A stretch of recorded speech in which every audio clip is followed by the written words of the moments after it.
The World Cup just got bigger, way bigger, and nobody's really explaining what that actually means.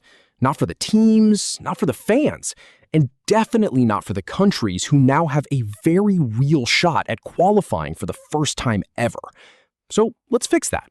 This is how the new 48-team FIFA World Cup actually works, and why it changes everything. For 40 years, the World Cup ran the same way. 32 teams, 8 groups of 4. You know the drill. But starting in 2026, FIFA blew the whole thing up. 48 teams, hosted across the United States, Canada, and Mexico. 3 countries, 16 venues, and a tournament structure that nobody fully understands yet. Until now.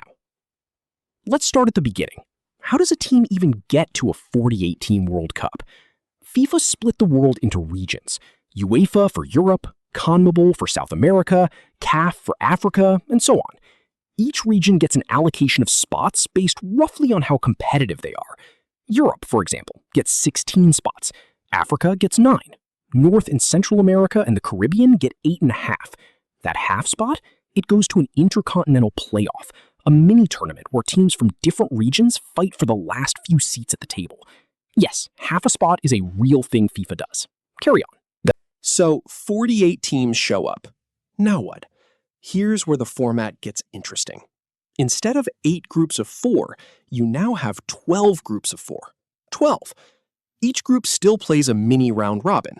Everyone plays 3 games, winner advances, last place goes home. Simple enough. But here's the twist. This time, the top 2 teams from each group advance automatically. And then, this is the part people miss. The 8 best third-place teams also advance. 8 of them. So finishing third isn't automatically a death sentence anymore. In theory. In practice, that creates something chaotic and kind of beautiful. Imagine being a team that finishes third in your group. Technically eliminated by normal logic, but you're watching games from other groups, doing math in your head, desperately hoping your goal difference holds up.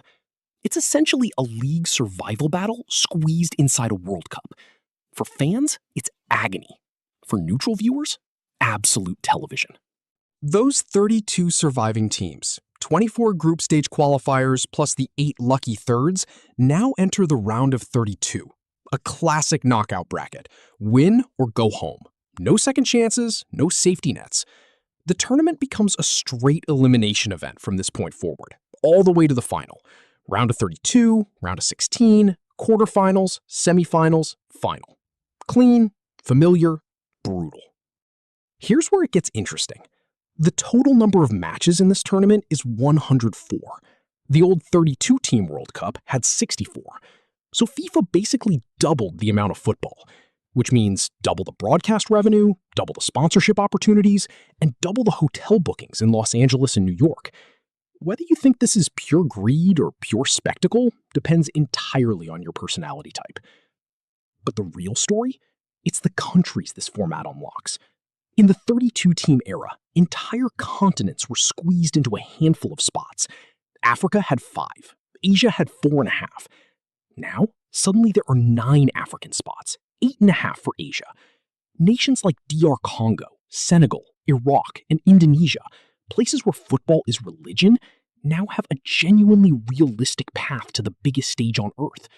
That's not nothing. That's actually kind of everything. Critics will tell you the group stage is watered down. More teams means more mismatches. And sure, a team from an emerging football nation might lose 5-0 to a European powerhouse in the group stage.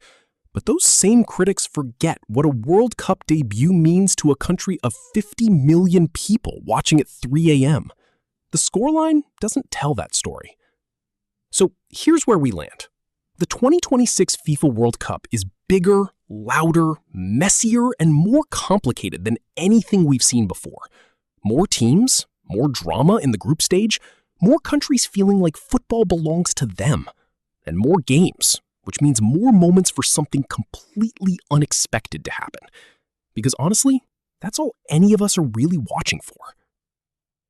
Will the format work?